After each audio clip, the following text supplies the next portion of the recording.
So I got an email from a student here at Ingram High School who says she and her friends plan to walk out during the 17 minutes of demonstration marking the 1 month since the Parkland shooting. She asked if I wanted to come out and talk to her and her friends. So here I am at the corner of Meridian and 135th in North Seattle. It's just me and my camera and some teenagers eager to get some stuff off their chest. Everyone's walking out at 10 a.m. and we're all meeting on the field, and then we're gonna have a moment of silence, and then we're gonna walk to the overpass of I-5 on 130th, do some chants and hold up signs, and Lakeside's also meeting us for the student speech. We wanted to do more than 17 minutes because we think that we have a lot to say. We wanted to have one that would be an hour and a half to 2 hours long to really voice a lot of the students' opinions and how we feel about this issue that we are desperate in need of gun legislation that is comprehensive and sensible to protect us. High schoolers and students in general, our voices actually really matter and are making a big difference. You can see the students in Parkland how much of an impact they're actually having in terms of real concrete legislation. There are about 30 teachers at the school who are licensed gun owners, and every single one of them except for one said, I do not want a gun in my hand at school. You guys are very well spoken. Thank you so much.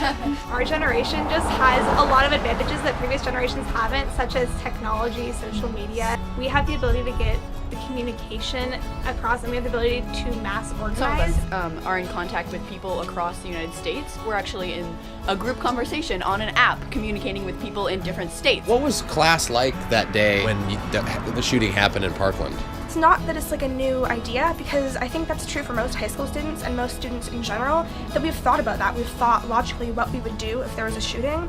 And that's not something that we should have to think about. We shouldn't have to be scared or worried, or we shouldn't have to have the thought cross our mind at all about what we would do if a shooter came into our class. Parkland was the breaking point for a lot of us, especially seeing the student leaders at Parkland making a Now difference. It just happened so many times. It happened at Newtown, it happened at Parkland, and we're just fed up. It's our time to take our power back and to use our voices. We will be voting or at least I will be in the midterms this year. We are not trying to take away all guns. We are for comprehensive gun control. We want a ban on assault weapons that have no purpose other than killing. Teenagers, people under the age of 25, 21, we're really impulsive. We don't have the complex thinking to really comprehend the consequences of our actions. I know myself, I wouldn't trust myself with a gun, and I don't trust teenagers with guns. I have some family members who are more conservative. My parents, they completely disagree with that, and they want me to do what I believe in. It's also just amazing how much support we've received from the school for this. I know I feel